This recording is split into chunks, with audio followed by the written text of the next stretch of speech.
Welcome back to the RiotKick YouTube channel. I am your host Hawks, and today we are back with the podcast, the RiotKick Podcast, and we're going to be covering WrestleMania, John Cena's return, the path that WrestleMania should take, and also a little bit on SmackDown, because, yeah, I'm quite worried for SmackDown, to be fair. We're going to cover it all on this podcast. If you do enjoy it, you know what to do. Smash that like button and subscribe to the channel for more podcast episodes. But let's jump straight into it for SmackDown. So, as we all know, the Netflix move has officially begun to happen, and Netflix is more or less advertising Monday Night Raw.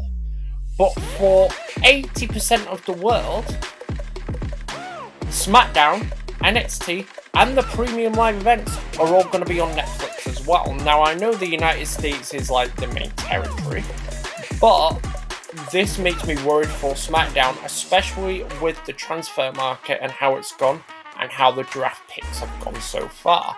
Because you've got the likes of, you know, everybody from Cody Rhodes to Seth Rollins to Logan Paul to Roman Reigns on Raw. Like, what's left on SmackDown? You're going to kind of have LA Knight, Shinsuke. It makes me worried for SmackDown that this might be the permanent move and this might be the way that they're heading. And that's the last thing anybody wants. Like I said, SmackDown, NXT, the premium live events, they're all on Netflix for like 80% of the world. So it makes me quite worried. I get that you need Raw to be more star power, but I disagree with taking all of the top stars away from SmackDown. You definitely need some on SmackDown, at least shift people like Seth Rollins, Drew McIntyre over. And they haven't even done that yet. The Raw's still on Raw, and it makes me quite worried for SmackDown, to be fair. But hopefully I get proven to be wrong over the next few weeks. Hopefully, you know, as the transfer market properly kicks in, things will become more apparent. And by the looks of it, in January, Cody Rhodes is on both brands anyway. But yeah, it makes me quite worried for SmackDown and the future of it. But one thing I'm not worried about is the leader of the C Nation, John Cena, begins his farewell tour this Monday on the debut episode of Raw on Netflix. And it's going to be an emotional year. It's going to be an emotional ride. You know, 20 years. I'm 25. 20 years I've been watching this man. I've absolutely adored him to be my favourite superstar. I've absolutely hated him and everything in between. But since 2015, I found a new respect for him with the US Open Challenge. And, you know, I've liked him ever since. And I hope they're booking better on this farewell tour, because ever since like 2018, 2019, it's just been booked match after match after match and lost them. So hopefully on this kind of full-time farewell tour, he gets a few wins, he becomes the GOAT again, he becomes the leader of the C Nation, he becomes the guy that we all know and love, he gets the big wins, he gets a 17th title, etc. etc. And that leads me on to WrestleMania. We are just around the corner from the Royal Rumble, a month away from the Royal Rumble to be exact. WrestleMania is just around the corner. The road to WrestleMania practically begins on Monday on the Raw on Netflix debut show.